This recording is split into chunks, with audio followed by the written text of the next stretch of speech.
नमस्कार, मी पूनम केतकर आणि आज आपण बोलणार आहोत युरिक ॲसिडबद्दल. तर युरिक ॲसिड म्हणजे काय?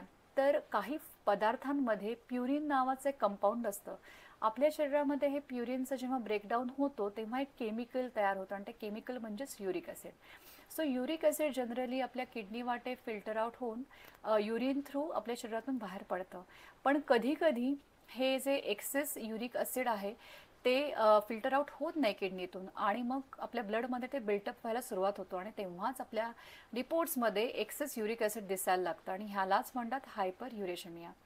आता ह्या जास्त जे युरिक ॲसिड असतं त्याचे डिसॲडव्हान्टेजेस काय आहेत? तर पहिल्यांदा गाऊट. गाऊट म्हणजे it's a type of arthritis. ह्याच्यामध्ये तुमच्या जॉईंट्सना पेन होतं, स्वेलिंग होतं. जास्त युरिक ॲसिड असेल तर किडनी स्टोन होण्याचे चान्सेस पण आहेत, किडनीला हार्म होऊ शकतं, मेटाबॉलिक इश्यूज पण होऊ शकतात. आता असे कुठले पदार्थ आहेत ज्यांच्यामध्ये हे प्युरिनचं प्रमाण जास्त असतं?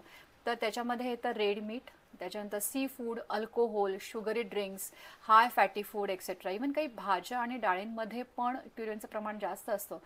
For example spinach, tomato, mushrooms, त्याच्यानंतर एस्पॅरेगस, कॉलीफ्लावर. सो ज्यांचं प्रमाण जास्त असतं युरिक ॲसिडचं ज्यांच्याकडे, त्यांनी ह्या भाज्या प्रमाणामध्ये खाव्या.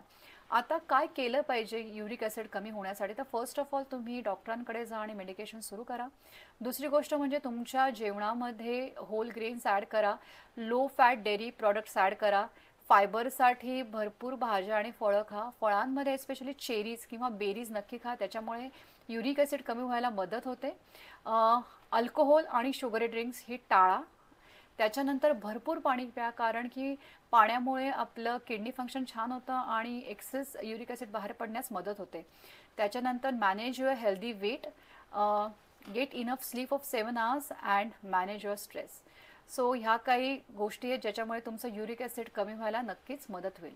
सो तुम्हाला हा व्हिडिओ आवडला असेल तर नक्की लाईक आणि सबस्क्राईब करा आणि थँक्स फॉर वॉचिंग. धन्यवाद.